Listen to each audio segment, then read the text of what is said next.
स्वागत है आपका। आप देख रहे हैं वॉर रूम। हमारे साथ मेजर जनरल राजन कोचर जी, एयर कमोडोर एएस बेल साहब मौजूद है स्टूडियो में।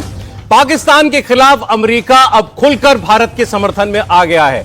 अमेरिकी संसद के स्पीकर माइक जॉनसन ने साफ साफ शब्दों में कह दिया है कि अमेरिका आतंक के खिलाफ इस जंग में भारत के साथ है और ट्रंप सरकार भारत को हर मुमकिन मदद देने के लिए भी तैयार है। बड़ी खबर है ये है अमेरिकी पार्लियामेंट के स्पीकर जिन्होंने साफ शब्दों में कहा जो पहलगाम में हुआ वो आतंकवादी वारदात थी और अब भारत को कोई भी कदम उठाने की आजादी है और वो भारत के साथ हैं। ट्रंप सरकार भारत की मदद करेगी। साफ साफ शब्दों में कह रहे हैं वो कि भारत को इस लड़ाई में आतंकवाद के खिलाफ जो भी जरूरत होगी अमेरिका साथ खड़ा है भारत के। अब रूस की बात बताता हूं आपको। रूस ने आतंकवाद के खिलाफ इस जंग में भारत के समर्थन का खुलकर ऐलान कर दिया है। रूस के राष्ट्रपति व्लादिमीर पुतिन ने प्रधानमंत्री मोदी से फोन पर बात की और पहलगाम में हुए हमले की कड़ी निंदा की। साथ ही कहा कि निर्दोष लोगों की मौत पर रूस में गहरी संवेदना है। पुतिन ने इस बात पर जोर दिया कि इस जघन्य हमले के दोषियों और उनके समर्थकों को न्याय के कटघरे में लाया जाना जरूर चाहिए। रूसी राष्ट्रपति पुतिन और प्रधानमंत्री मोदी ने इस बातचीत में रणनीतिक साझेदारी और इसको और मजबूत करने के लिए अपनी प्रतिबद्धता दोहराई है। इसके साथ ही रूसी राष्ट्रपति ने प्रधानमंत्री मोदी के निमंत्रण को भी स्वीकार किया है जो वार्षिक उच्च स्तरीय बैठक के लिए भारत आएंगे। दरअसल पहलगाम हमले के बाद भारत की संभावित कार्रवाई से डरा पाकिस्तान रूस के पास भी पहुंचा था मदद मांगने। वैसे रूसी राष्ट्रपति को भारत के समर्थन को बहुत अहम माना जा रहा है।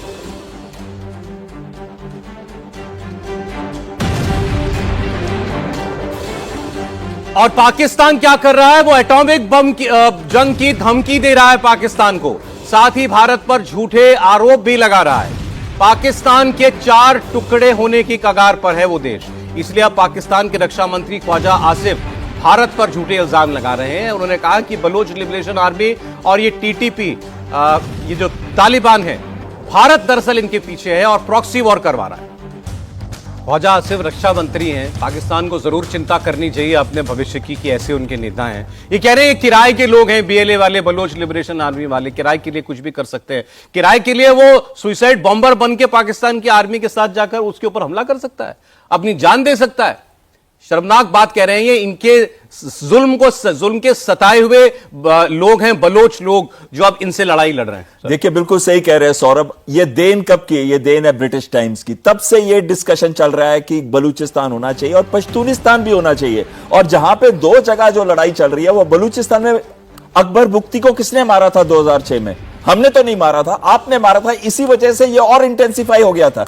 कौन वहां पे जाके डिफरेंसेस क्रिएट करता है कि एक पंजाब है पाकिस्तान का जो कि सबसे ऊंचे स्तर पे गिना जाता है और बाकी जो एरियाज है चाहे वो पाक ऑक्यूपाइड कश्मीर है, चाहे वो तहरीक तालिबान पाकिस्तान है, जो पश्तूनिस्तान की बात होती है तो वो उसके साथ रिलेट होता है, खैबर पख्तूनख्वा में, चाहे वो बलूचिस्तान है, ये सारे के सारे एरियाज जो है या सिंध है, तो इन सबको कौन स्टेप ब्रदरली ट्रीटमेंट करता है? पाकिस्तान करता है, हम नहीं करते। इनकी वजह से उनके लोग परेशान हैं। हमने कल भी इस बात की चर्चा की थी कि पाकिस्तान के बहुत सारे हिस्से ऐसे हैं, बलूचिस्तान हुआ, खैबर पख्तूनख्वा के इलाके हैं जहां पाकिस्तान का कानून चलता ही नहीं है, वो मानते ही नहीं है। वो उनकी अपनी सरकार चलती है वहां लगभग। कल बलूचिस्तान के एक बड़े सीनियर मेहमान जर्नलिस्ट हैं, वो अमेरिका से हमारे साथ लिंक से जुड़े थे, शाम के वक्त उनसे बात कर रहे थे। उन्होंने कहा कि बलूचिस्तान में शाम होने के बाद पाकिस्तान गायब है। शाम होने के बाद वो लिबरेटेड कंट्री है बलूचिस्तान, पाकिस्तान जैसा कुछ नहीं है वहां पे। सौरभ 46% पाकिस्तान का पूरा अगर आप टेरिटरी देखें वो है बलूचिस्तान और 5% पाकिस्तान की आबादी वहाँ पे रहती है। तो आप समझ सकते हैं कि जो वहाँ पे डेवलपमेंट हुई है, पाकिस्तान गवर्नमेंट ने जो वहाँ पे डेवलपमेंट की है और जो वहाँ पे इंफ्रास्ट्रक्चर है वो सबसे कम है पाकिस्तान में। अगर आप पंजाब देख लीजिए, सिंध देख लीजिए, और इसीलिए पाकिस्तान के ज़्यादा लोग बलूचिस्तान में बसे हुए नहीं हैं। दूसरा इंपॉर्टेंट एक स्टेटमेंट है, 90% जो आज बलूचिस्तान है वो पाकिस्तान आर्मी के कब्जे में नहीं है। और इसलिए आपने बताया कि शाम के टाइम पे जब आप हैं तो वो एक इसको लिबरेटेड फील करते हैं बिकॉज उनमें उनका राज वहाँ पे चलता है। दूसरी इंपॉर्टेंट है कि ये पाकिस्तान लीडर्स की स्टेटमेंट मैं सुन रहा हूँ अभी।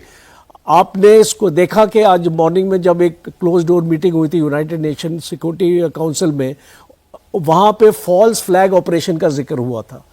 आज पाकिस्तान के डिफेंस मिनिस्टर बोलते हैं कि तहरीक तालिबान पाकिस्तान और BLA में भारत ये कर रहा है। अब इनके पास, क्योंकि हमसे ये लोग सबूत मांगते रहते हैं हर एक चीज का, पहलगाम का भी सबूत हमसे मांग रहे हैं और जो इसको मुंबई में भी अटैक हुआ था उसका भी मांग रहे हैं।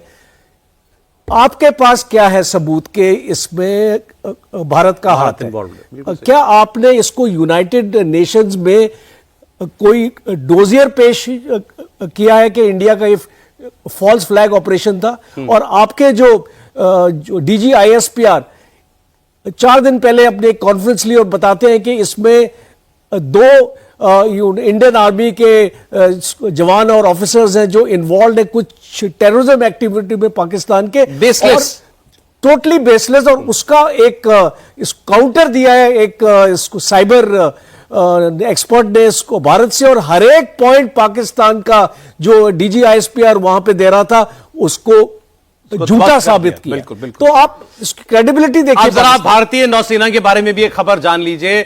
समंदर में इंडियन नेवी को एक नई ताकत मिली है। स्वदेशी रूप से विकसित मल्टी इन्फ्लुएंस ग्राउंड माइन, इसका सफल परीक्षण किया गया। इसे DRDO और इंडियन नेवी ने मिलकर विकसित किया है। आप देखिए, जब इसको टेस्ट किया गया था उस वक्त की तस्वीर है। समंदर के नीचे एक माइन है बेसिकली, तो कोई भी दुश्मन का जहाज या दुश्मन की पनडुब्बी अगर इसके संपर्क में आएगी तो क्या होगा वो आपको इस तस्वीर में दिखाई देगा।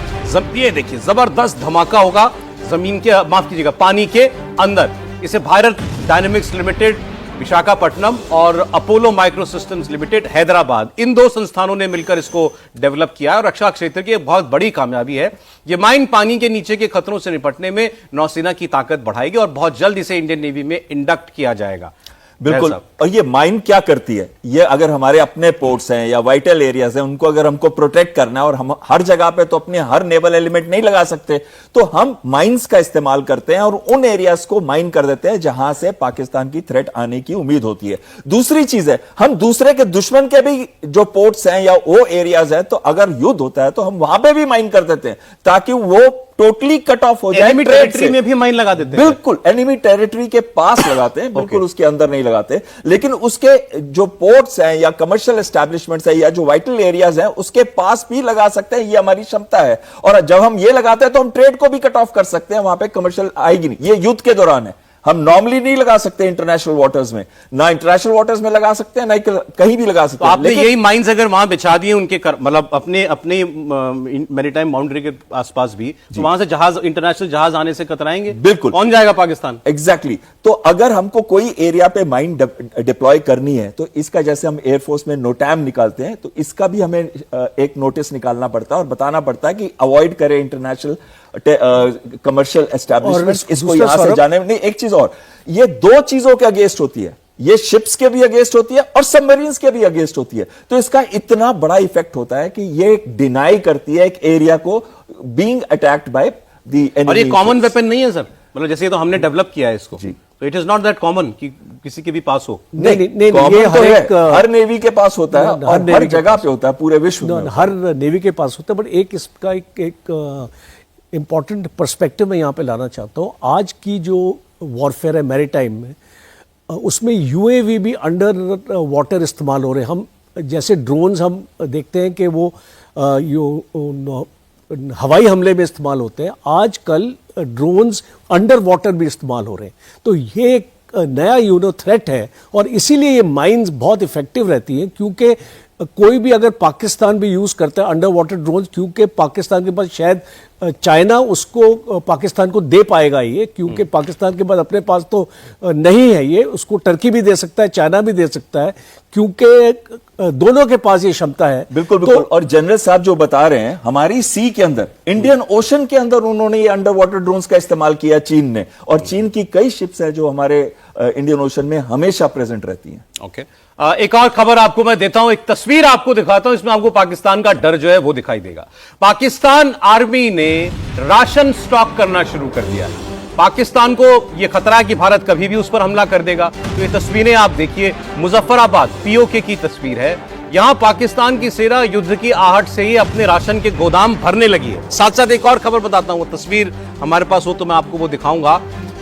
जी, पाकिस्तान की आर्मी अपना स्टॉक भर रही है और लोग, पाकिस्तान के सिविलियंस, वो बैंकों के बाहर लाइनों में खड़े हो गए कि बैंक बंद हो जाएंगे, पैसा नहीं मिलेगा। सीलिंग लगा दी है वैसे वहां बैंकों ने कि आप इससे ज्यादा पैसा विड्रॉ नहीं कर सकते, अपना पैसा बैंक से निकाल नहीं सकते हैं। आप देख रहे हैं लंबी लंबी लाइनें पाकिस्तान के बैंकों के बाहर लग गई हैं, क्योंकि लोगों को लगता है भारत ने हमला किया, अगर पूरी जंग हो गई तो बैंक जो है बंद हो जाएंगे, इनका पैसा फंस जाएगा, कहीं सरकार जो है वो ये पैसा हड़प ही ना जाए इनका।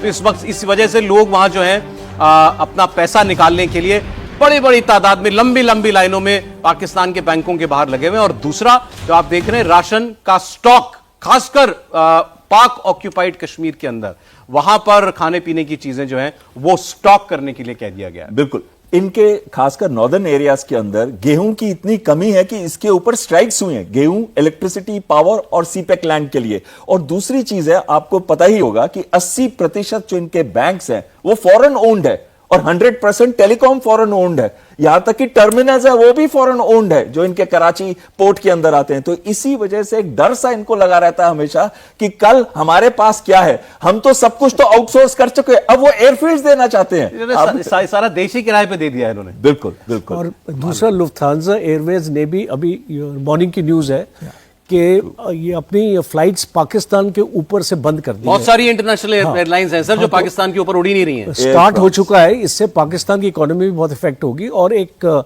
मैं इसको राशन की आई बात तो मैं इसको मुझे याद आया, and army fights on stomach की बोलते हैं, कहावत है। और इसीलिए पाकिस्तान को ये डर है कि अगर एक लड़ाई होगी तो फौज की ऐसी हालत ना हो कि उसके पास खाने के लिए भी कुछ ना मिले। और बिकॉज ऑलरेडी फूड शॉर्टेजेस हैं पाकिस्तान में, और अगर कराची हार्बर का अगर हम ब्लॉकेड अपना कर देते हैं तो जो भी रिप्लेनिशमेंट बाहर से आएगा, उसमें खाने की भी चीज़ें आएंगी बाहर से, वो भी आपकी बंद हो जाएंगी। और एक लास्ट इंपॉर्टेंट पॉइंट है कि आज के वॉरफेयर में साइबर अटैक सबसे पहले होता है, आपका इसको काइनेटिक अटैक से भी पहले। हमने यूक्रेन में भी देखा था जब रशियन अटैक किया था, तो फिजिकल अटैक वहां पे बाद में हुआ था, पहले वहां पे साइबर अटैक हुआ था। सर आप ये देखिए, आपने कितनी इंपॉर्टेंट बात कह रहे हैं सर। मान लीजिए आजकल तो हर चीज कंप्यूटर से कनेक्टेड है ना, ग्रिड पर है। आपने एक जगह अटैक किया, पूरा सिस्टम बंद। अभी क्या हुआ था नेदरलैंड्स में, वो नॉर्मल जो हमारी बिजली जैसे पैदा होती है जिस ग्रिड के जरिए आती है, वो जो बायोफ्यूल्स हैं उसके जरिए, कोयले के जरिए बनाते हैं, उस तरीके से उन्होंने कहा कि हम जो है ऑर्गेनिक एनर्जी बनाएंगे, विंड मिल वाली एनर्जी या सोलर एनर्जी की ग्रिड क्रिएट करेंगे। वो शिफ्ट कर रहे थे, आधा यूरोप अंधेरे में चला गया। बिल्कुल, अगर आपको याद हो, यहां से ये प्रयास किए जा सकते हैं पाकिस्तान। आपको याद होगा गलवान का जब इंसिडेंट हुआ था जून 2020 के अंदर, अक्टूबर 2020 में एक मेजर पावर आउटेज हुआ था मुंबई के अंदर। उसमें चीन की एक टैग 28 या 38 रेड एको करके उनकी ऑर्गेनाइजेशंस हैं, जिन्होंने मालवेयर भेजा था हमारे सर्वर के अंदर, जो कि महाराष्ट्र स्टेट इलेक्ट्रिसिटी बोर्ड का एक पूरे दिन तक इलेक्ट्रिसिटी नहीं थी। ये काम हम उनसे भी अच्छा कर सकते हैं। इसमें ये हमारे नजदीक कैसे आएंगे, हम तो हैं सॉफ्टवेयर इंजीनियर्स। एग्जैक्टली।